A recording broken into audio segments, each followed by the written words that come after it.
like to invite Venerable Dhammajīva onto the stage to lead us in a guided meditation.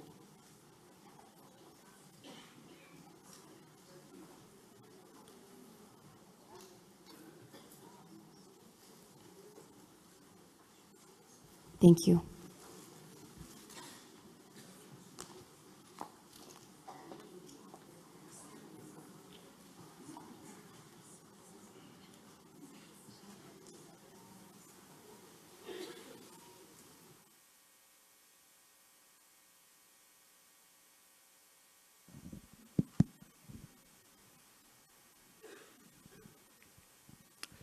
Dear Venerable Sisters and Brothers, Dhamma friends, we are going to have a 15 minutes of, so to say, sitting meditation. In Satipasada we call mindfulness in sitting. So before going into the session, I would like to mention a few facts. The importance of walking meditation is really helpful to have a successful sitting meditation. So when we are organizing a retreat timetable, always we give 1 hour of sitting and 1 hour of walking, like in the intensive kind of meditation retreat. So here we do not have facilities for walking meditation as well as do not have time. But anyway, we in the tea break, we had a certain amount of exercises. So with that, we are going to experience some mindfulness sitting.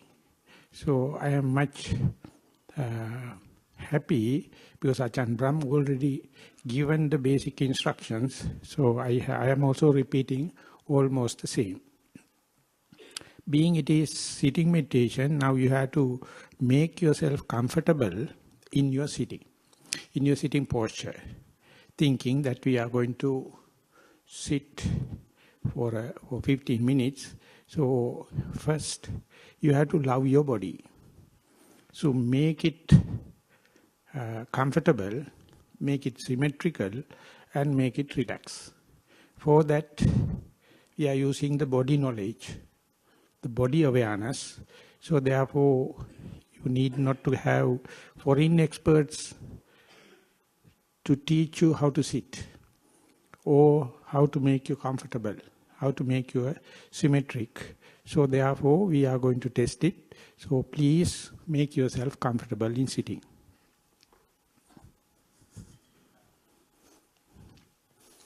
And in mindfulness, it is somewhat invite you to the inside.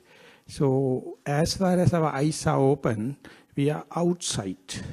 So extrovert. So to make the other way around, it is being advised, mildly close your eyes and scan through your body to see whether you are sitting comfortably, whether you are sitting symmetrically, whether your limbs behind the neck and the back muscles are relaxed. If it is not relaxed, please consult your body knowledge and make it symmetrical. Make it relax and love your present moment, present posture. And that is what you call Nibbana. So closing eyes means you are doing away with this seeing kind of thing and come to a place like this, fairly silent. So you're listening also, hearing also, not much engaged. Smelling, tasting usually give less troubles and make your body comfortable and make a very important preparation. Don't make any conscious decision. Just let the body to be.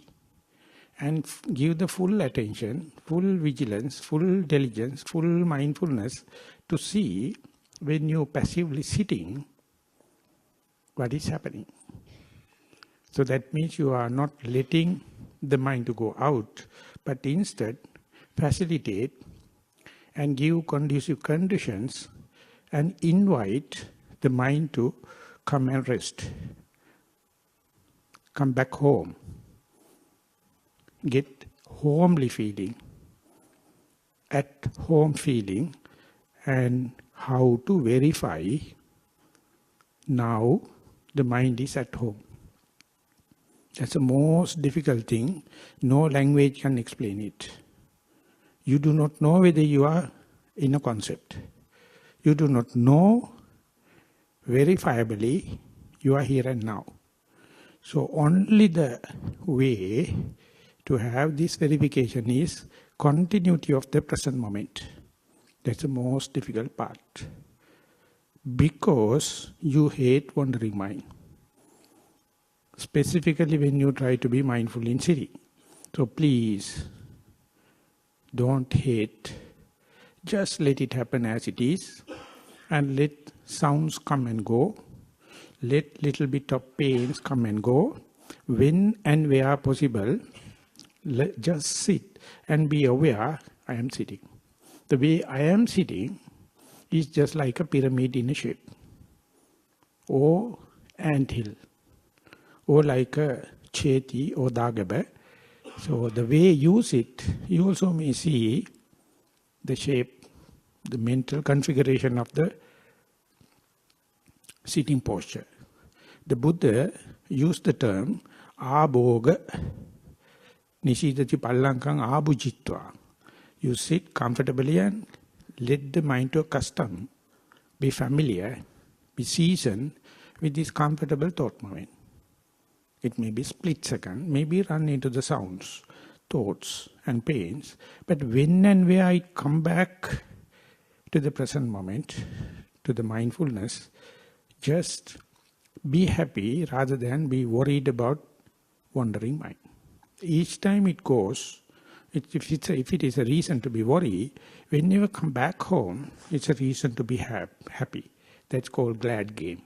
So now I am going to take time onward together with you to experience the present moment in the sitting posture. And if you feel uncomfortable, make it a chance to make yourself comfortable and don't make any conscious decisions. Just experience whatever the thing happen in the present moment. Maybe a metabolic function like breathing or rising and falling of abdomen. As Ajahn Brahm mentioned, how your lower part of the body get the touching points. Whatever it may be, don't try to be selective. Whatever rising happening, make it a point, make it a benchmark, make it a reference point to see that mind is at home. So I am going to stop this guided part and just let everyone else to sit mindfully. Hope it will be really a journey at home, journey return back to your way, back home. Thank you.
you may open eyes slowly, reciting sadhu, sadhu, sadhu.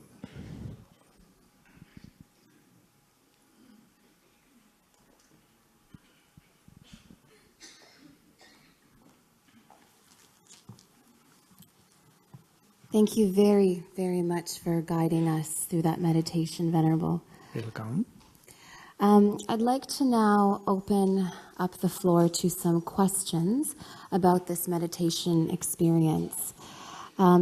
Even personal reflections about your experience that you had just now going through it.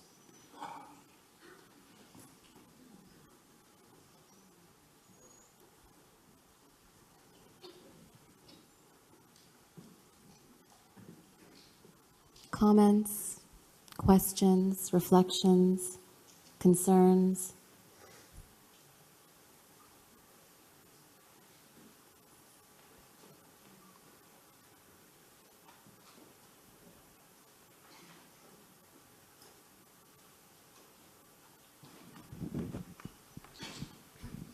Yes. During the guided part of the meditation, you mentioned that the posture needs to be symmetric. Could you explain that? I mentioned the symmetric. Symmetrical, you must be sit balance. Mm-hmm. But if I am asymmetrically seated or... No, magic is that you never sit balance. Okay, whenever balanced. you are sitting, you never sit balance.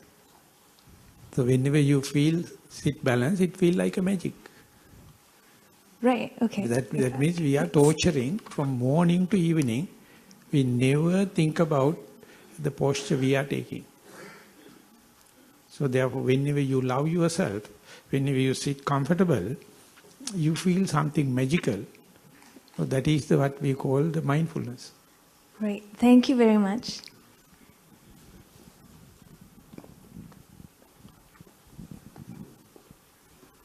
We heard this morning on if we were not doing the meditation right, if we were seeing a light and things like that. But how would we know that we're on the right path in the meditation?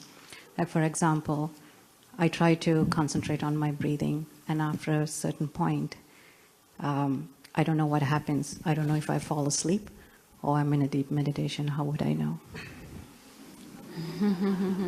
So the doing meditation and verifying whether in the correct track or not, it's a very hardest thing. But the only thing is, when you do it repetitively, again and again, there are some methods, ways and means you yourself will assimilate to see whether it's a concept or a reality. So that is the most difficult part in interviews. So in a regular meditation, we'll say the intensive meditation, each day, or alternative day, we give the meditator to express his or her experience, and the way it is expressing, only the teacher can understand whether they are expressing something thinking or expectation or what is happening. So therefore the experienced teacher may listen carefully and sometimes cross-question to see whatever you are expressing, whatever you are explaining as you experience is something premeditated or something you expected or assuming, that kind of thing. So therefore experienced person may help you, or if you are doing with a good friend or a spiritual person in the discussion. So therefore in the teaching of the Buddha, not that you are experiencing, your expression, your presentation, your telling someone is the way to verify it. I heard in the neuroscience, whenever resilience happens, whenever you get distracted, the mind goes out, and when it comes back to the track, I heard Richard Davidson, he mentioned there are two stages, going out and understanding I am in out. and again come back and understand that I am back. In Buddhist monastic code, the Buddha mentioned the way back home in 4 stages: sarati, vivarati, uttani karoti, deseti. Whenever, for example, you are not mindful, or maybe you are hearing, or thought, or maybe some pain, you have to understand you are not in the present main object, but still you are mindful, of course. And that understanding, and the main thing is you feel kind of a guilt. You feel kind of a depression. I lost the main track. Often you think it is the loss of mindfulness, but it is not the loss of mindfulness. It's a change of the object. And when it happens, don't hide it. Don't get depressed. Instead, vivarati. You really understand, now my mindfulness is so sharp, not only it is mindfulness is at the primary object, even the secondary object happened, for example, distraction. I can understand, I am in the distraction. And then uttani karoti, highlight that. That is the way you appreciate your practice. And then you have to deseti, you have to tell it to someone. Mind goes up, goes to the wandering, and way back home, now it has back to your posture. How to verify whether it has come back to the original place? So this is the part, take long time for someone to express one's own meditation experience, and the teacher to understand whether he is fantasizing, whether he is dreaming, whether he or she is in a premeditative idea, so expected situation. So it takes time. But the methodology is there. I know there's a question over here. Thank you for taking my question. During that meditation, and even now, I feel this very distinct feeling in my forehead. And I don't think I'm having a stroke. But I was hoping you could maybe shed some light as to what is this that I'm feeling. So when and where you feel something out of breath or out of the present moment, the feeling kind of a subtle thing in the head, is it an endowment of your mindfulness, or is it a distraction for your mindfulness?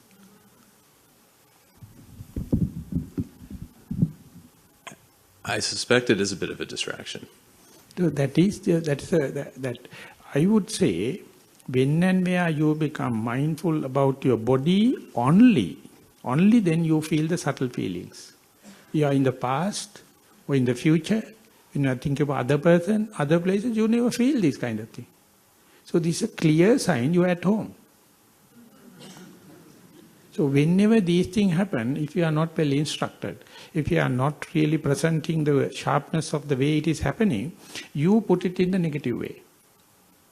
But these are very clear signs. So I would say like this: when and where you become mindful, first and foremost thing you feel is kind of irritation.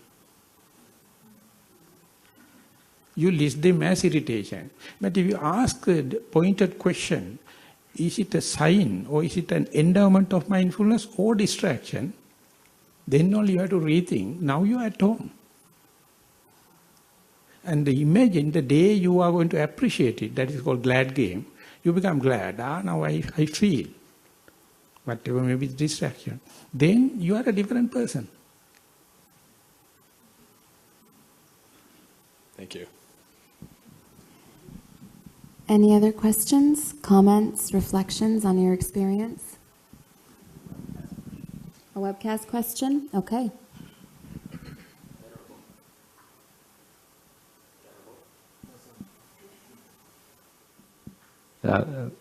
Thank you. Ranjit would like to know, was meditation Buddha's teaching, or was it there long before the Buddha's time? I didn't get you. Please repeat the question. Yes. There's a question whether or not meditation is originally the Buddha's teaching, or whether or not it predated the Buddha.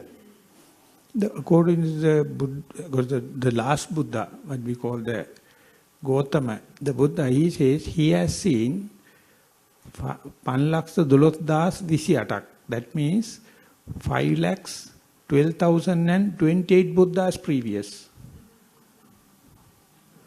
So time immemorial it is coming. It is not a the creation of the Buddha is a rediscovery. So, otherwise I would say, to put it in an easy way, you are already enlightened. You don't know.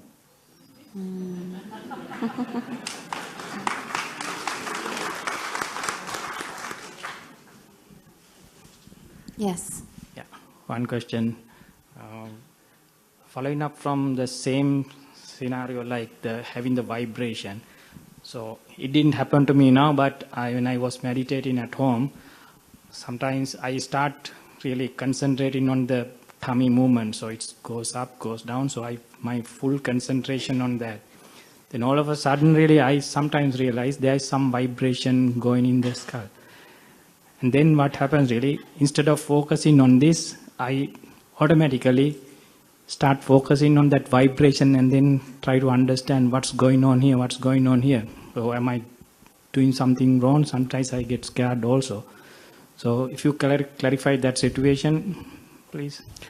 I would say, when your tummy movements or rising and falling become the primary object, and you make this as your pivotal point or a reference point, and while going, as far as mindfulness is developing, it is try to see the other little sensation in the body also, but still you are mindful.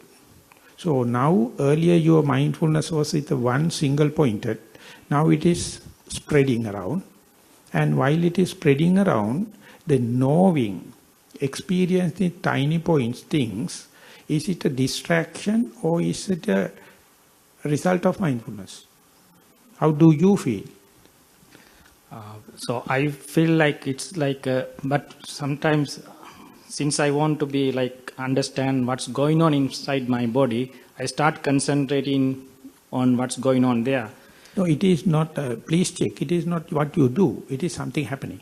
Oh, I see. So when it is happening, when and where mindfulness is intact and it is developing, it diversifies. The when and where you distracted, you take the primary object as your return point, pivotal point. And once it is get established, it is in the commentary these days, the Satipatthana, Sati, Thana means establishment or foundation, Pa is the one term. Later commentator it says, Uggantitva, Paggantitva, Pattaritva Pavattati iti. First you enter and then establish and then spread. So it's like a hobby or it's like addiction. Be careful. Yeah. So mindfulness is the worst habit. You will end up by enlightenment. So other question is, when that happens, so I learn later on, really, I will try to get back to where I was earlier. No, and that then is the point where I come into being. Egotism come into being. You let mindfulness to take the helm and be aware your primary object is here. Yes, sometimes maybe on the breath or sometimes maybe your touching point. And once that is established, all the tiny things spreading. So you have to just accommodate. okay. And it is like shedding a light into your path. The light don't disturb you. The path become more enlightened. So you must have the priority selection kind of guiding or facilitating. So this is what we have to discuss and help others to understand. Understand what are the endowments, what are the gifts of mindfulness, and what are the hindrances or distractions of the mindfulness. If you are uninstructed mind, often select the bad thing or wrong thing. So you must be instructed. That is happened. That means overnight you can't understand all the nuances and shades of meaning of mindfulness. You have to start somewhere and discuss and dialogue with the other noble friends. Then your definition will be ever evolving. Okay, thank you very much. Thank you. And I know we have a question over here. Hi. Sorry. Thanks in advance. I'm very new to practicing meditation, or trying to, and I find that when I start, I usually become more aware of like my heartbeat, so I can feel it in my hands, and then I'll also find that my mind does start to wander into, it's almost like I'm dreaming, and it'll be of being chased or the ocean. And sometimes I get worried because when I go into that train of thought, I often end up falling asleep. So I wanted to know if my mind starts wandering into different images, should I follow it through? Because I'm usually following it through with the understanding that my mind is going through this passage. But I also know that when I let it go to that extent, sometimes it's what I do before I fall asleep. So how do I continue doing that until eventually my mind just stays focused on the present moment? Or do I try and if I know that I'm going to slip into sleep, I refocus it? That's what I was wondering. So at the beginning, we should take the body at the pivotal point. So that is our target. So while you are shooting, whether it is your arrow or your bullet is hitting the target or not, you can understand. More and more you go there, your aim is not the target board. Later you focus more and more to the bullseye. So that is the way the concentration come into play as far as the mindfulness becomes sharper.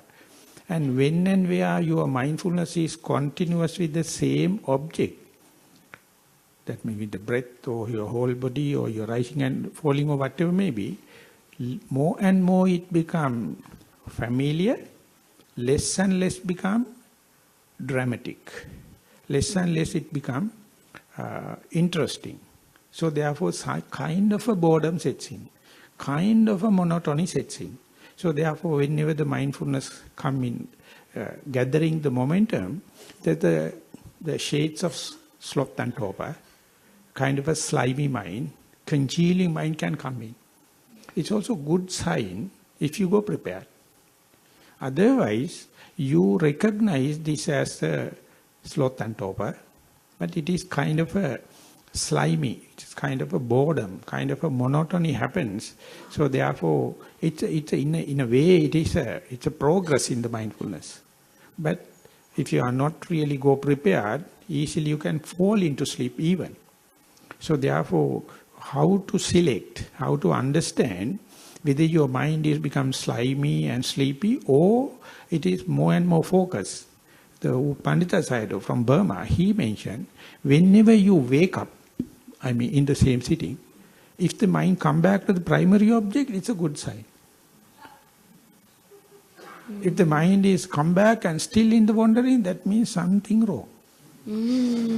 So I am again emphasizing, way back home, you have to monitor. That is the secret there. So let the mind wander off for the past, future, fantasizing or sleepiness.